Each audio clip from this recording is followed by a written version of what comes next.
Today, we are going to unlock a super simple but really powerful tool that can take all that chaos on your plate and turn it into pure clarity.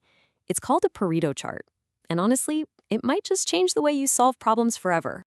So, you ever look at a big project or maybe just your to-do list and feel totally swamped? You've got like a dozen fires to put out, but you have no idea which one to tackle first? We've all been there. It's a completely universal feeling. And that's just the reality, right? Both at work and at home. There are always more things to fix than we have time, or money, or even just the energy for. But what if there was a systematic way to figure out exactly where to focus your effort? Well, there is. For decades, experts in quality management have been using this proven set of techniques called the 7 basic tools of quality. You could think of it as the ultimate toolkit for any problem solver. This whole toolkit was really championed by a quality guru named Karu Ishiwaka, and he made this incredible claim. He said that these 7 simple graphical tools could solve up to 95% of all quality-related problems. I mean, think about that for a second. 95%. That is just an amazing rate of success. Okay, so here they are, the 7 tools. And while they all have their part to play, today we're zooming in on one in particular. This is the strategist of the group, the one that tells you exactly where to aim your efforts to get the biggest impact. And that's the Pareto chart. Yep, the Pareto chart is basically your guide. It doesn't just list out your problems, it shows you their relative importance. This lets you make smart, strategic decisions instead of just reacting to whatever fire is burning brightest in front of you. Now, the idea itself has a pretty fascinating history. It all started way back in the 1890s with an Italian economist, Vilfredo Pareto. He noticed a strange pattern. About 80% of the land in Italy was owned by just 20% of the people. Fast forward a few decades, and this management genius, Dr. Joseph Juran, realized this principle wasn't just about land, it was universal. He applied it to quality control and gave us these 2 powerful phrases, the vital few and the trivial many.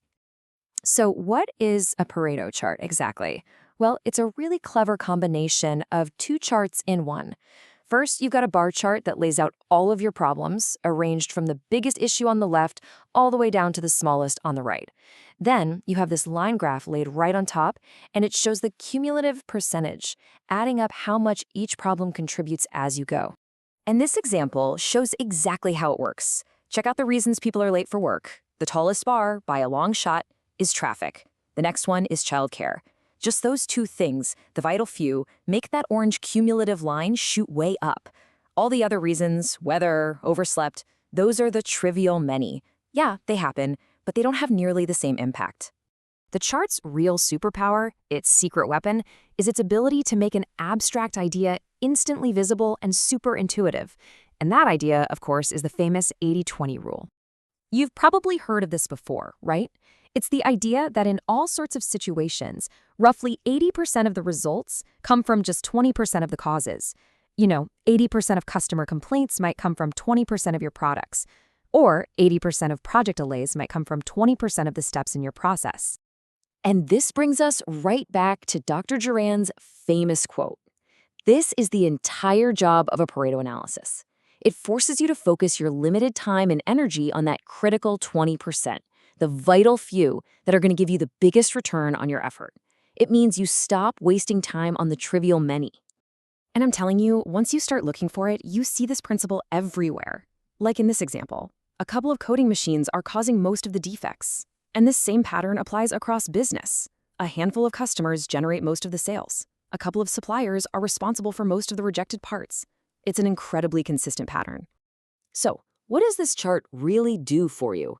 Well, 3 things. First, it uses hard data to objectively identify your biggest problems. Second, it's so visual, it's powerful. Anyone can look at it and immediately get the scale of the problem.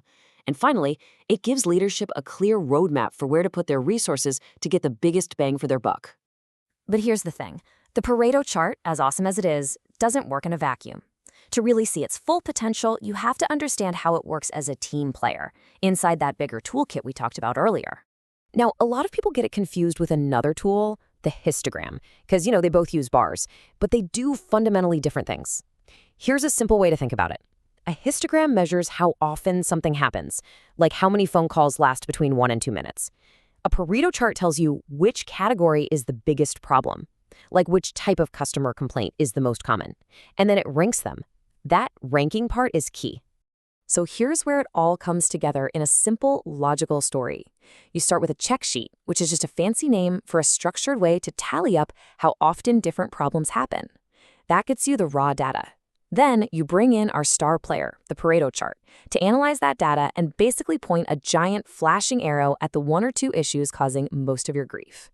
Then, once you have your target, use a tool like a fishbone diagram to dig in and find the root cause.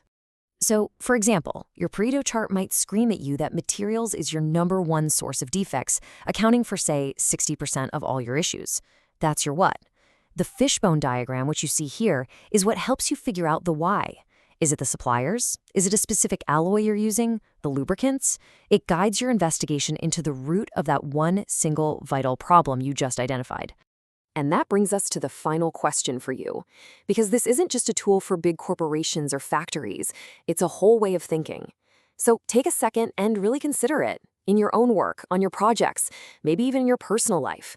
What are the vital few problems that are causing 80% of the trouble? Because just identifying them, that's the first step to making a real, meaningful change.